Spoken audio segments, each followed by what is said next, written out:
We see this as the future.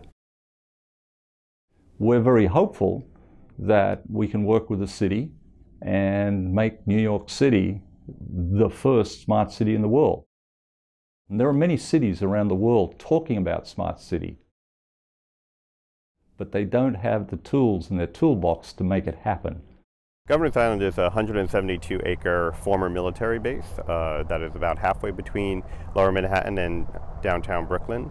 We've got about 1.5 million square feet of historic buildings in the historic district, which range from small single-family houses to large historic barracks. But we're largely a park that people come and relax in a car-free environment to get away from the city. Well, what we did is that we invited the world. We created a challenge to say, what would you do to bring connectivity to Governors Island?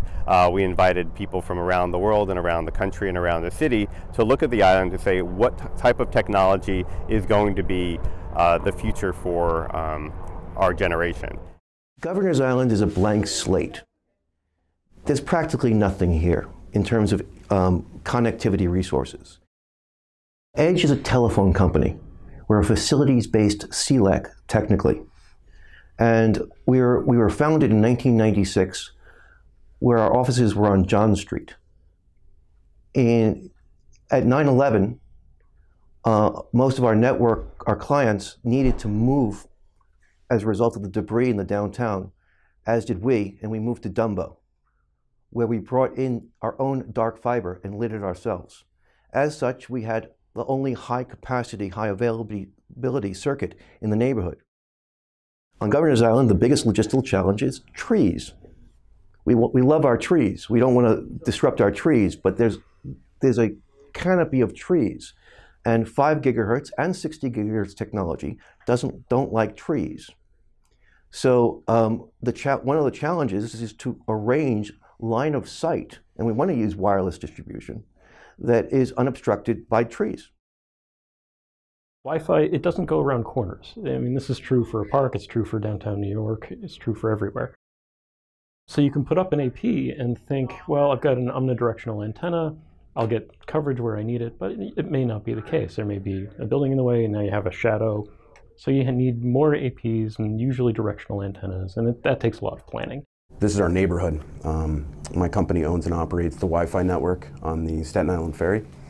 We have networks in southern Manhattan. We think that this is a very unique opportunity because it's a greenfield deployment. We can deploy amazing technologies without having to worry about legacy systems and have to worry about RF interference.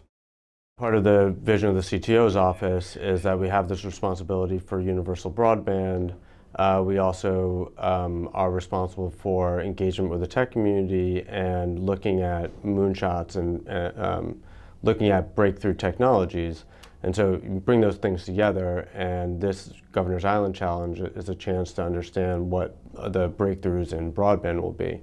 And so that's going to inform what we do citywide.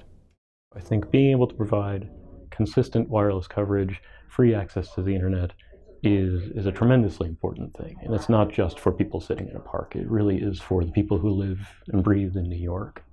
And so I think that's why it's such an important amenity. Are responsible for engagement with the